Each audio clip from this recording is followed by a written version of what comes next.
మనకు ఒక పాట ఉంది, ఓడిపోనయా నా పక్షానుండగా నేను కృంగిపోనయా నీవు నాతోనుండగా.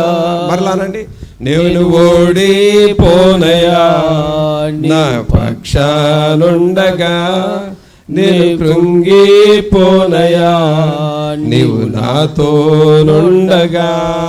కాబట్టి ఆయన మనతో ఉండి మనల్ని నడిపిస్తాను అంటున్నాడు.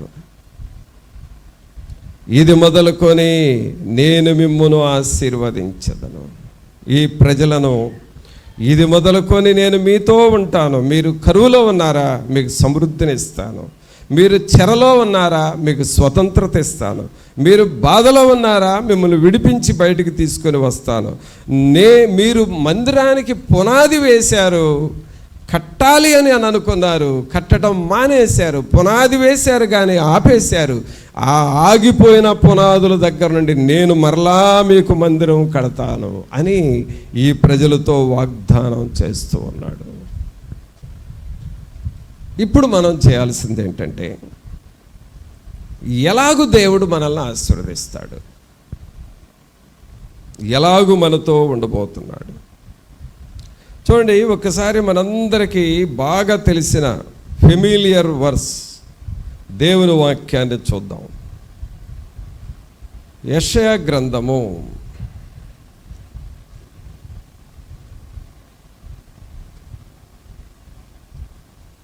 9వ అధ్యాయము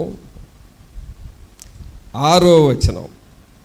జనరల్గా ఈ వాక్యం మీ అందరికీ వచ్చు, చదివేసేయండి అందరూ ఒక్కసారి అందరూ.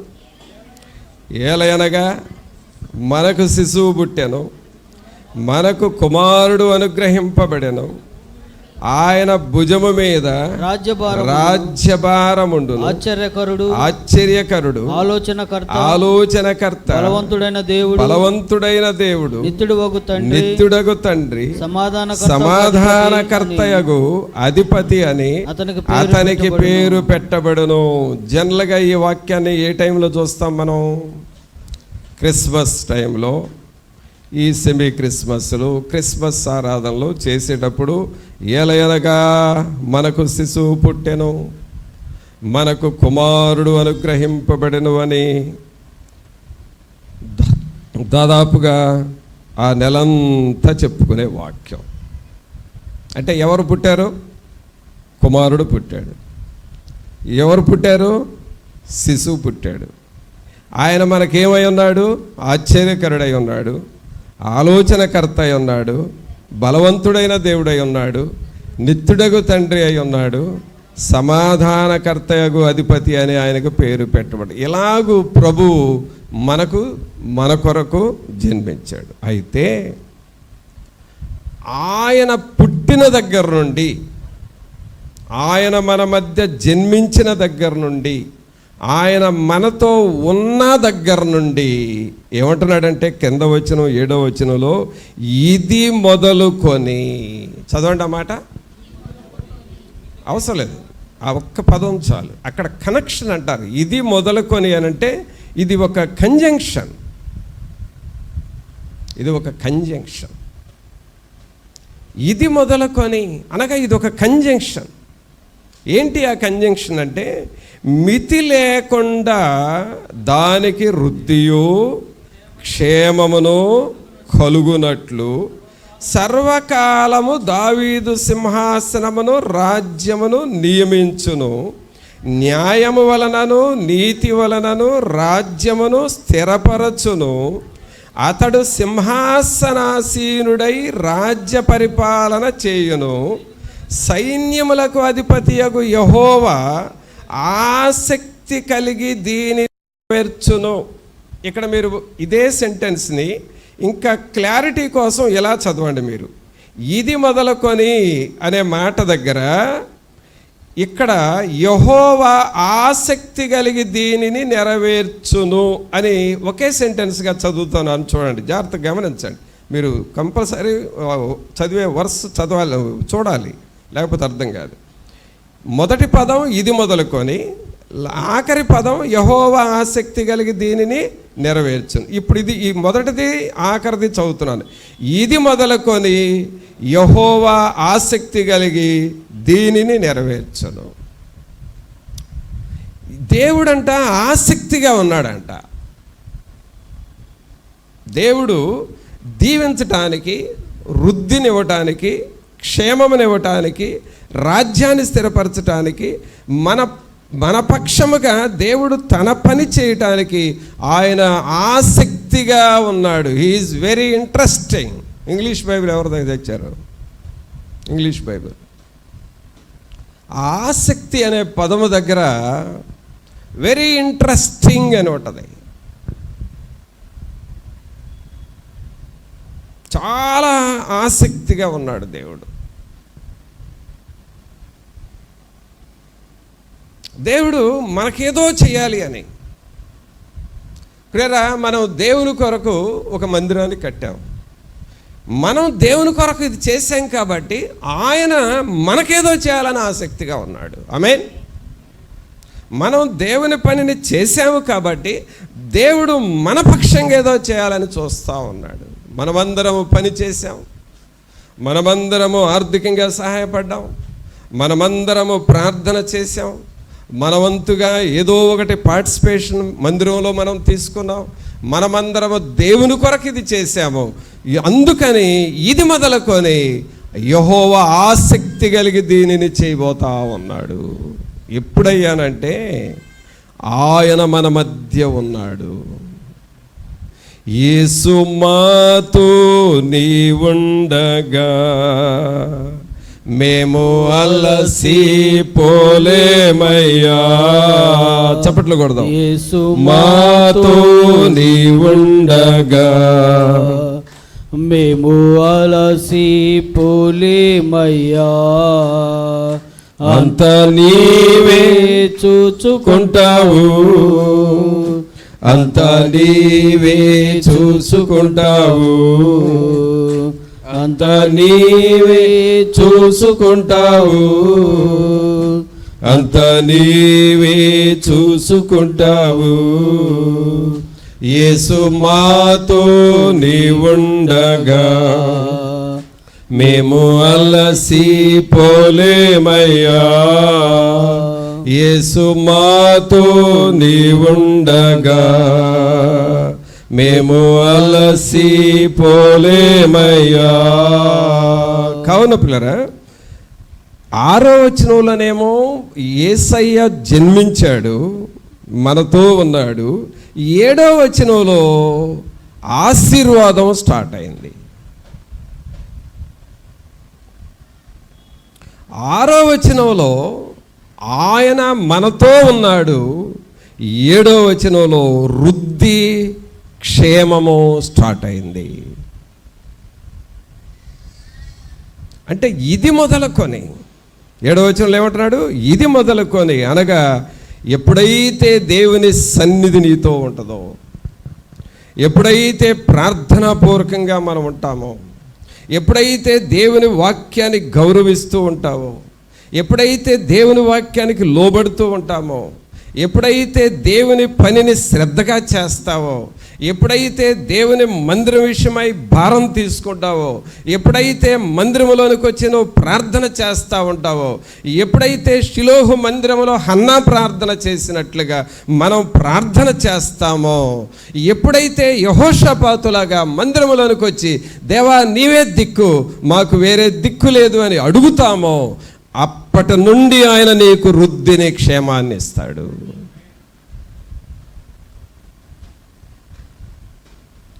అప్పటి నుండి మన పక్షంగా ఆయన తన పనిని చేయటం ప్రారంభిస్తాడు. ఏంటి ఆ పని అనంటే 7వ వచనంలో చదువుతున్నాం. ఇది మొదలుకొని మితి లేకుండా దానికి వృద్ధియు క్షేమమును కలుగునట్లు సర్వకాలము దావీదు సింహాసనమును రాజ్యమును నియమించును.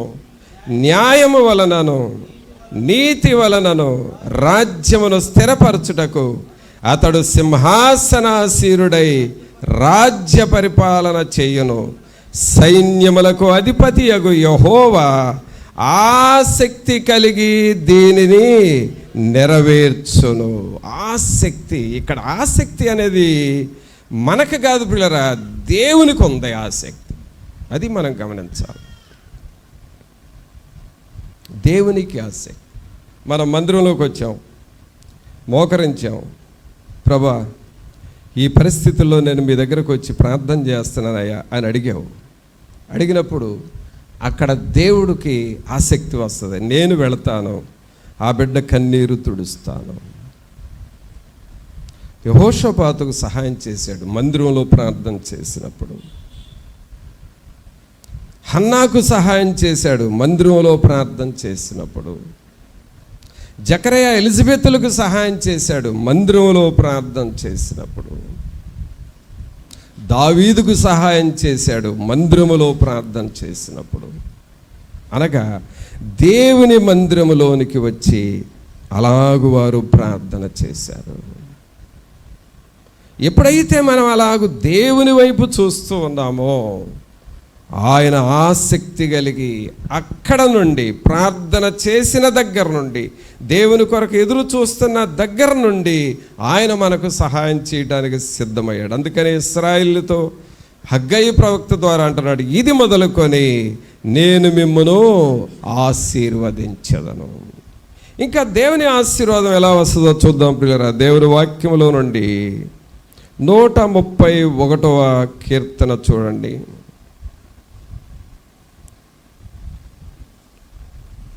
131వ కీర్తన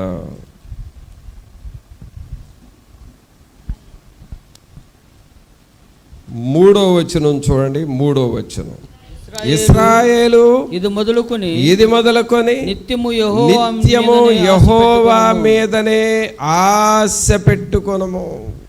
చూసారా, ఇది మొదలుకొని యెహోవా మీదనే ఆశ పెట్టుకొనుము. అంటే ఇక్కడి నుంచి మనం చేయాల్సింది ఏంటంటే, మనం అంతకుముందు ఎవరి వైపు చూసామో, ఎక్కడ మన టైం వేస్ట్ చేసామో, ఏ పనుల కోసం అనవసరంగా మనం టైం స్పెండ్ చేసామో అవన్నీ వదిలేసేసి దేవుని మీద నువ్వు ఆశ పెట్టుకో. ప్రభువు మీద ఆశ పెట్టుకో. దేవుని వాక్యం మీద ఆశ పెట్టుకో.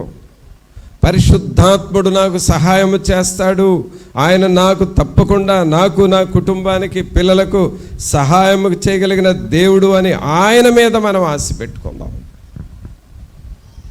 ఇశ్రాయేలు ఇది మొదలుకొని నిత్యము యెహోవా మీదనే ఆశ పెట్టుకోను. ఆయన మీద ఆశ పెట్టుకున్నప్పుడు ఏం జరుగుతుంది?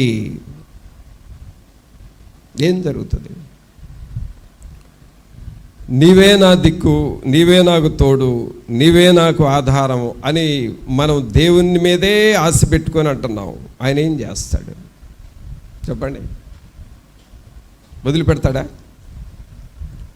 నీవు తప్ప నాకు ఆధారం లేదయ్యా, నీవే నా ఆధారం అని దేవుణ్ణి మాటి మాటికి ప్రార్థన చేస్తున్నావు, దేవుణ్ణి అడుగుతున్నావు.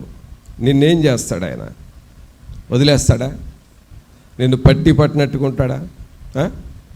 నువ్వు దేవుని దగ్గరకు వచ్చినప్పుడల్లా ఆధారము నీవే యేసయ్యా, నా ఆనందము నీవే యేసయ్యా అని పాడుతున్నావు.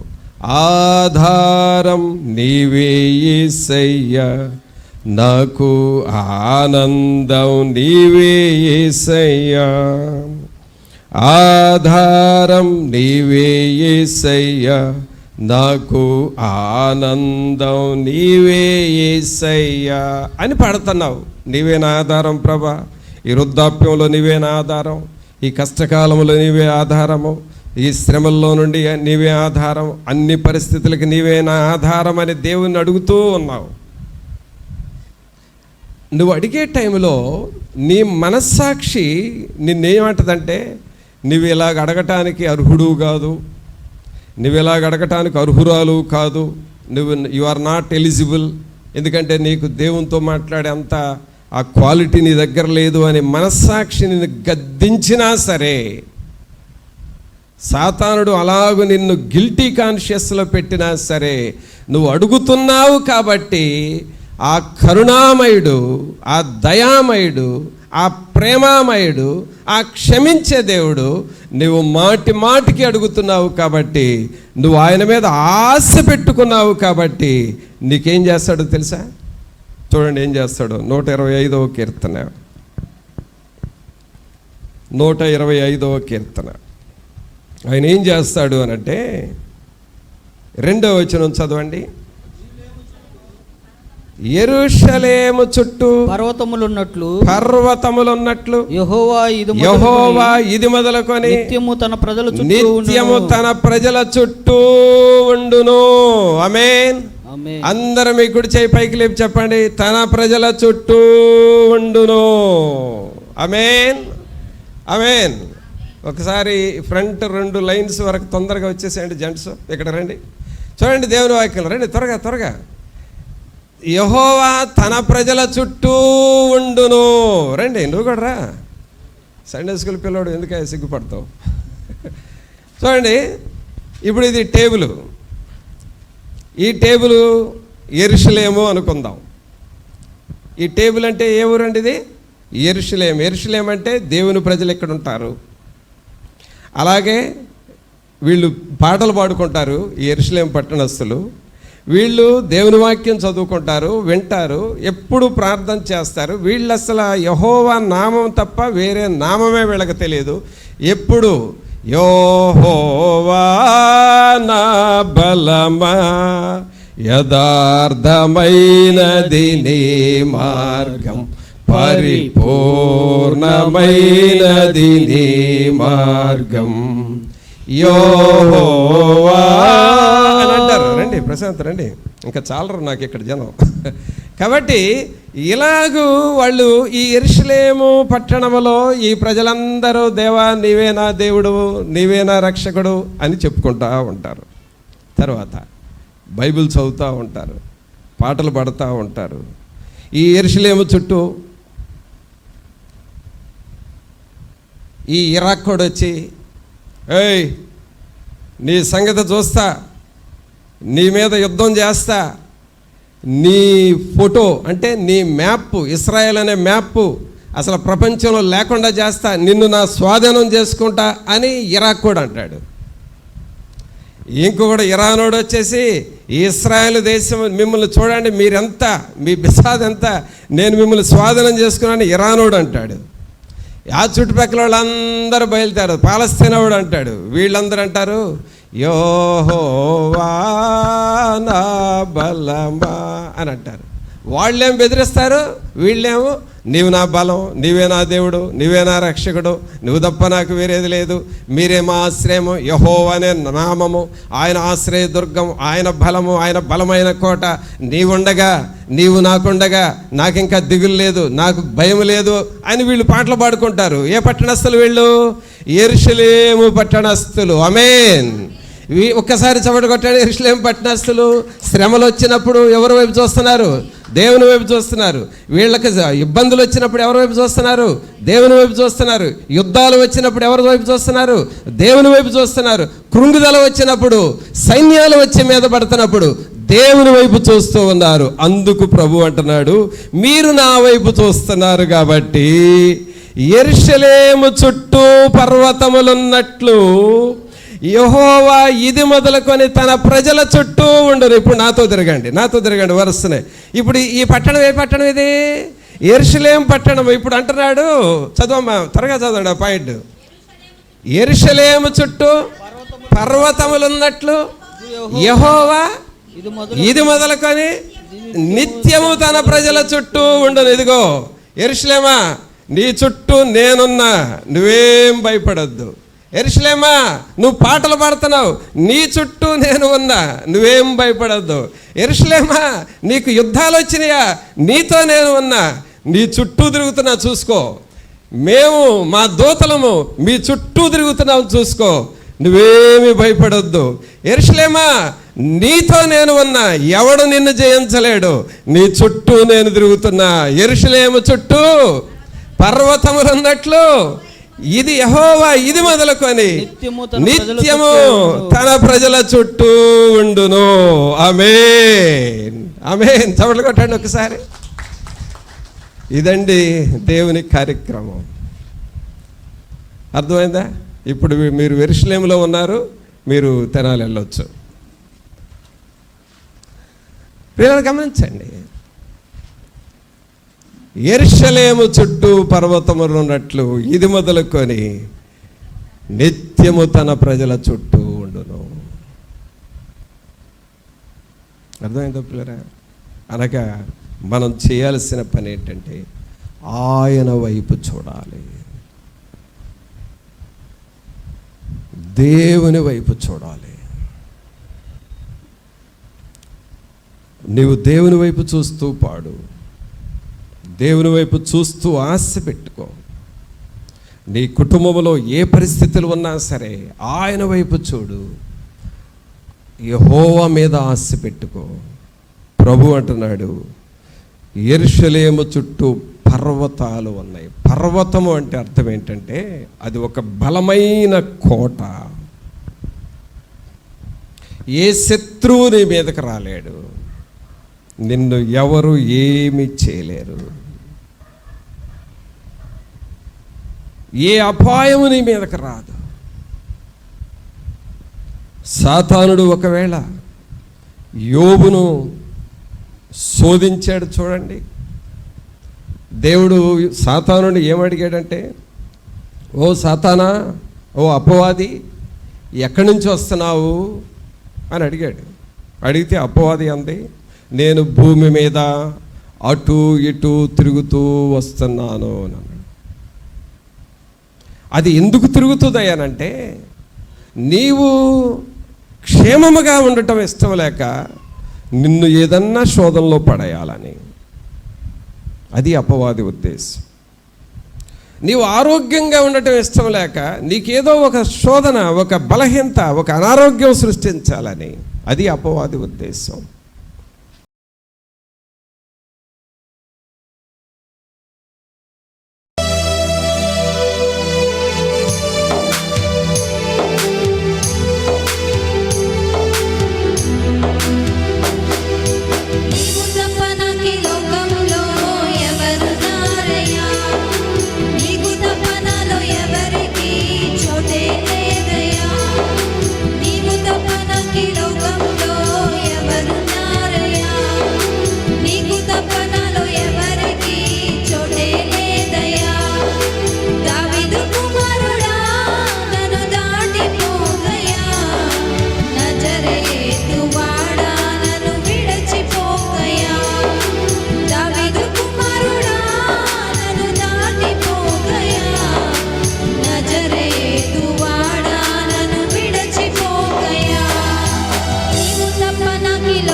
Kumar